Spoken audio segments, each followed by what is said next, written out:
भूतिया घड़ी, एक रहस्यमयी कहानी। अमित को पुरानी चीजें इकट्ठा करने का बहुत शौक था। एक दिन शहर के पुराने बाजार में उसे एक एंटीक घड़ी मिली।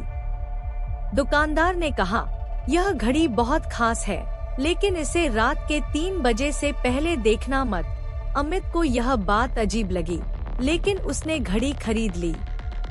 उस रात जब सब सो रहे थे, अमित को घड़ी की टिक टिक बहुत तेज सुनाई देने लगी।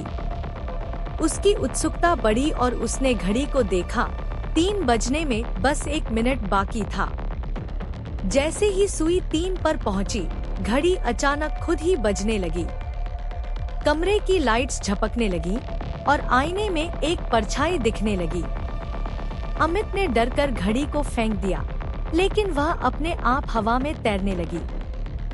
फिर एक धीमी आवाज आई, अब तुम मेरे मालिक हो, मुझे मुक्त करो, वरना तुम्हारी आत्मा भी इस घड़ी में कैद हो जाएगी।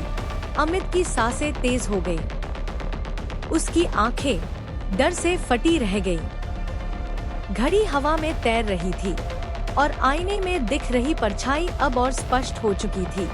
एक बूढ़े आदमी की धुंधली आकृति। मुझे मुक्त करो, वह परछाई फुसफुसाई। कौन हो तुम? अमित ने कांपती आवाज में पूछा। अचानक घड़ी जोर से हिलने लगी और कमरे में ठंडी हवा चलने लगी। परछाई ने धीरे धीरे बोलना शुरू किया, सालों पहले मैं भी तुम्हारी तरह एक एंटीक कलेक्टर था, लेकिन इस घड़ी ने मुझे हमेशा के लिए कैद कर लिया।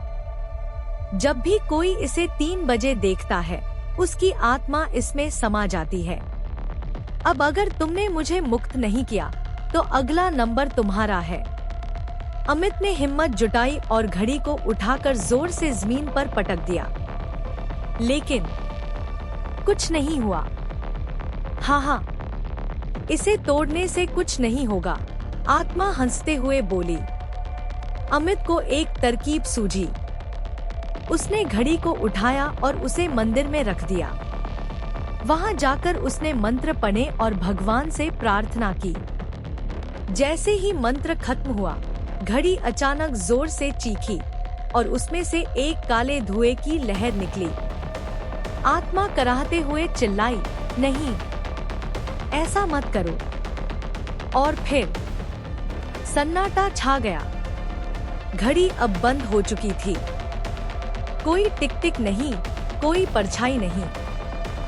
अमित ने घड़ी को गंगा नदी में प्रवाहित कर दिया, ताकि कोई और इस श्राप का शिकार न बने। इस कहानी से हमें ये सीखने को मिलता है कि कभी भी पुरानी रहस्यमयी चीजों को बिना सोचे समझे घर मत लाओ, वरना उनका अतीत तुम्हारे भविष्य को भी बदल सकता है।